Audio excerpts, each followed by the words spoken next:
The three steps I follow here is get rid of parentheses, deal with negative exponents, and then finally simplify. So the first thing I'm going to do in this problem is deal with these parentheses. Now I only have one power, one thing inside this parentheses. So remember, the rule for parentheses is to multiply, just like distributive property. So this first part here becomes n to the 9th power times, I'm not going to do anything with the second one right now. Okay, so first step was get rid of parentheses. Okay. My second step is going to be to deal with this negative exponent. Now remember, a negative exponent means to take the reciprocal. So what I need to do is make this a fraction, put it over 1. Okay, and then I'm going to move through each thing in the numerator and then each thing in the denominator. Okay, n to the 9th power. It has a positive exponent. It will stay where it is. 2 has a positive exponent of 1. It will stay where it is. Okay, now here we go. We've got something with a negative exponent. So since it's in the numerator at the top, we're going to move it to the denominator, the bottom. So it's going to become n. Once it moves to the bottom, it has a power of positive 1, or an exponent of positive 1, which I don't really need to write.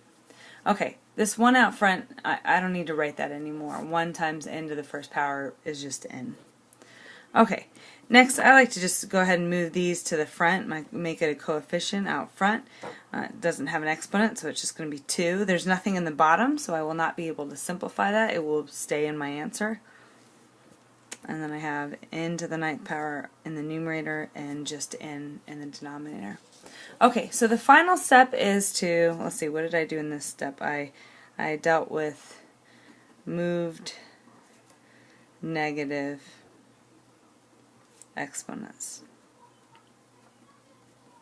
Okay, the last thing I'm going to do is simplify. I've got a power n in the numerator and denominator that's the same.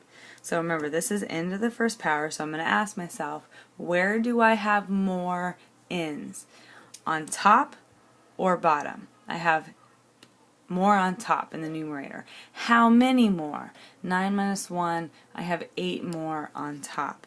So this becomes 2n to the 8th power. Nothing is left in the denominator, it's just over 1. Well, when you divide by 1, it does not change, so I don't need to have that 1 in the denominator. That's my final answer. I cannot simplify any further. Now, as always, I like to check things with my calculator. In this situation, the way I'm going to check is I'm going to, whenever I take something like this and I simplify, anytime you simplify, you should be looking at something that's equivalent to the original problem. Now, I do not know what n is, so I'm going to store a nasty number. Let's do pi. In this situation, I only have one variable, so to be faster, I'm going to actually make it x. So I'm just going to change that n to an x. And back in the original problem, I'll change these n's to x. Okay, so my original problem is n, or x, to the 3rd power. I need to get out of the exponent, close my parentheses, and do that to the 3rd power. Get out of my exponent.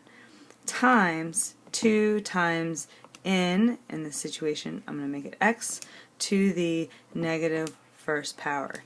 Get out of the exponent. Okay, so I put in the original problem and I hit enter. I don't care what it is, I just want to make sure that when I put in my simplified answer that it is in fact equivalent.